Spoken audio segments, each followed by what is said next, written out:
അസ്സലാമലൈക്കും.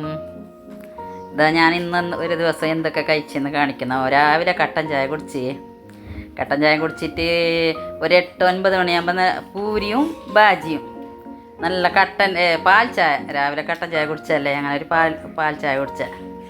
പിന്നെ കുറച്ച് പണിയെല്ലാം ഒരുങ്ങിയിട്ടെല്ലാം ആയിട്ട് ഒരു ഗ്ലാസ് ജ്യൂസെല്ലാം കുടിച്ചിട്ട് പിന്നെ കുറച്ച് നേരം കഴിഞ്ഞ് പിന്നെ ഉച്ച ഒരു 1:30 മണിയാകുമ്പോൾ ചോറ് കഴിച്ച. നല്ല സാമ്പാർ, പീര, കുരുമുളക് ഇട്ട വണക്ക് തേരണ്ടി. നല്ല ടേസ്റ്റ് ഉണ്ടാവും. കുരുമുളക് ഇട്ട് ഒന്ന് ഉണ്ടാക്കി നോക്കി, നല്ലുണ്ട്. പിന്നെ വൈകുന്നേരം കായ്ച്ചതും കട്ടൻ ചായയും. പിന്നെ രാത്രി ഫുഡൊന്നും കഴിച്ചിട്ട് ഒരു 10 തിന്നിട്ട് ഞാൻ ഇന്നത്തെ എൻ്റെ ഫുഡ് അവസാനിപ്പിച്ച്. ഇന്ന് ഇത്രയേ ഉള്ളൂ. എല്ലാവർക്കും ഇഷ്ടമായെങ്കിൽ ഒന്ന് ഷെയർ ആക്കണോ, സബ്സ്ക്രൈബ് ആക്കണം, ലൈക്ക് അടിക്കണം.